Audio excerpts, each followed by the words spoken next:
સ્થાનિક સ્વરાજ્યની ચૂંટણીના પરિણામોએ રાજ્યના રાજકારણમાં ગરમાવો લાવી દીધો છે. ખાસ કરીને કોંગ્રેસના કારમાં પરાજય બાદ હવે પક્ષના અસ્તિત્વ સામે સવાલો ઊભા થયા છે. આ હારના આઘાતમાંથી બહાર આવીને હવે પ્રદેશ કોંગ્રેસ સમિતિએ મંથન શરૂ કર્યું છે. અમદાવાદ સ્થિત પ્રદેશ કોંગ્રેસ કાર્યાલય ખાતે વહેલી સવારથી જ હાઈ વોલ્ટેજ બેઠકોનો દોર શરૂ થયો છે. આ બેઠકમાં તમામ શહેર અને જિલ્લા કોંગ્રેસ પ્રમુખોને તેડાવવામાં આવ્યા છે. હારના કારણો શું હતા, ક્યાં કચાશ રહી ગઈ અને શું આંતરિક જૂથબંધી પક્ષને નડી, તે તમામ પાસાઓ પર હાલમાં ગહન ચર્ચા ચાલી રહી છે. દરમિયાનમાં પ્રદેશ પ્રમુખ અમિત ચાવડાએ મીડિયા સાથેની વાતચીતમાં જણાવ્યું કે અમે આ હારને સ્વીકારીએ છીએ. દરેક જિલ્લા અને શહેરના પ્રમુખો પાસેથી રિપોર્ટ લેવામાં આવી રહ્યો છે. હાર માટે જવાબદાર વ્યક્તિઓ સામે કડક પગલાં પણ ભરવામાં આવશે. આગામી દિવસોમાં સંગઠનમાં ફેરફારો નિશ્ચિત હોવાનું પણ તેમણે કહ્યું હતું.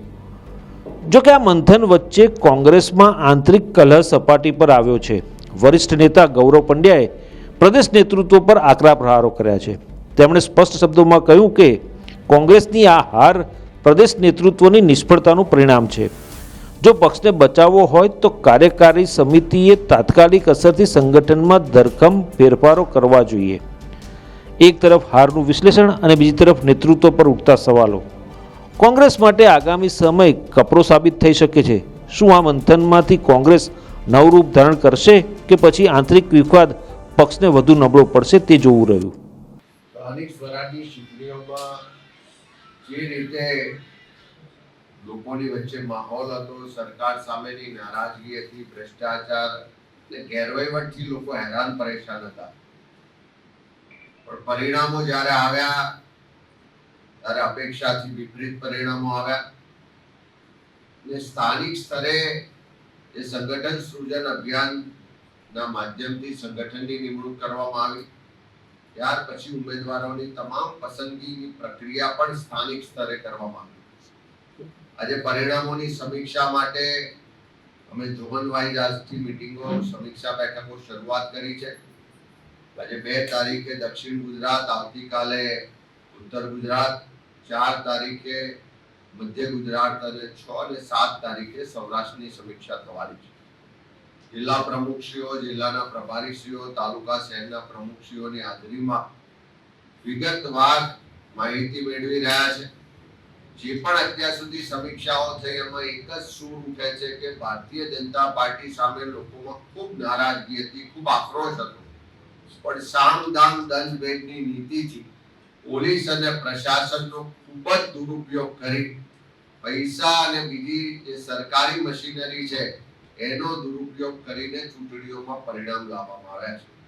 સુરત સહિત અનેક જગ્યાએથી જે રજૂઆતો, પુરાવા મળ્યા કે ભારતીય જનતા પાર્ટીના ઉમેદવારો ચૂંટણી લડતા હતા એના કરતા પોલીસ અને પ્રશાસનના અધિકારીઓ જાણે ભાજપના કાર્યકરો હોય એ રીતે ચૂંટણી લડ્યા છે, એવી વિગતો અને પુરાવા સહિત રજૂઆતો પણ મળી છે.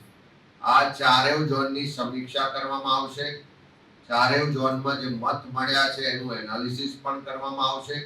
જ્યાં પણ સંગઠનમાં ત્રુટિઓ રહી ગઈ, સંગઠનમાં જવાબદાર લોકોએ કામ નહીં કર્યું હોય, કોઈ એન્ટી પાર્ટી એક્ટિવિટીમાં ભાગ લીધો છે, એવા તમામ લોકો સામે આ સમીક્ષા બેઠક બાદ પગલાં પણ લેવામાં આવશે. સંગઠનમાં પણ ફેરફાર થશે. સાથે સાથે અનેક જગ્યાએ જે ખોટી પ્રેક્ટિસ કરીને ભારતીય જનતા પાર્ટીના ઉમેદવારો જીત્યા છે એને પણ ખુલ્લા પાડીશું.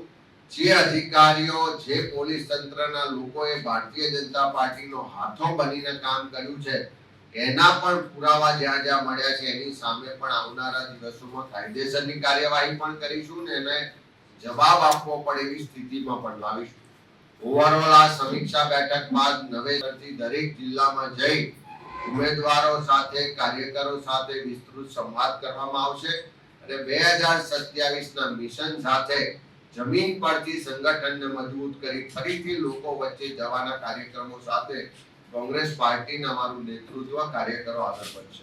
आज सुबह मैंने एक हमारी कांग्रेस पार्टी की ओर से जारी की गई नोट देखी, जिसमें अभी जो लोकल बॉडीज की चुनाव हुआ उसमें कांग्रेस पार्टी की जो हार हुई उसके लिए उसकी रीज़न, उसकी वजह जानने के लिए सभी शहर अध्यक्ष और जिला अध्यक्षों को बारी बारी से प्रदेश समिति में बुलाया जा रहा है, मिलने वाले हैं।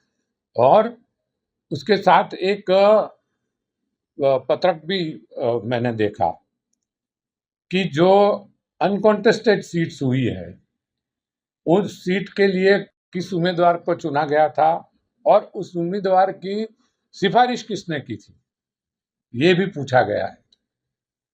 तो ये देख के मुझे बड़े आक्रोश के साथ बड़ा दुख हुआ कि जिन लोगों की ये जिम्मेदारी थी, वही लोग अब बकरे ढूंढने निकले हैं हलाल करने के लिए कि हमने तो सब कुछ किया, लेकिन इन बकरों ने अपना काम ठीक से नहीं किया, इसलिए हम सफल नहीं हो पाए। तो इसलिए मैंने फेसबुक में लिखा कि अब ये बकरा शोध शुरू हो रही है और 2027 में एंड में विधानसभा का चुनाव है।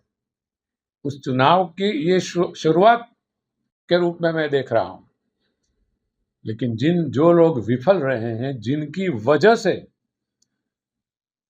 कांग्रेस को इतनी बड़ी नामोशी मिली है, वही अब ये ढूंढ रहे हैं कि ये नामोशी क्यों मिली, ये किस तरह का लॉजिक है, किस तरह की ये कार्यवाही है। जिनकी जिम्मेदारी थी, उनको बिना सोचे अपने पद से इस्तीफा दे देना चाहिए और एआईसीसी को पूरे स्ट्रक्चर को फिर से बनाने की जगह कर देनी चाहिए। मैं चाणक्य के एक बात कहना चाहता हूँ कि उन्होंने कहा था कि जिस मरामत की रिपेयरिंग करना अगर नामुमकिन हो जाता है, तो उस मिल्कियत को तोड़ के उसकी जगह नहीं बनाना चाहिए। आज गुजरात कांग्रेस की यही दशा है। इस स्ट्रक्चर को नाबूद करके फिर से एक बार सबको साथ में लेके चल सके, ऐसे स्ट्रक्चर बनाने की ज़रूरत है। तभी जो राहुल जी ने और खड़गे जी ने पार्लियामेंट में चैलेंज दिया है कि 2027 में हम बीजेपी को हराएंगे, उस चैलेंज को हम पूरी कर सकेंगे, अन्यथा यही हालत होने वाली है।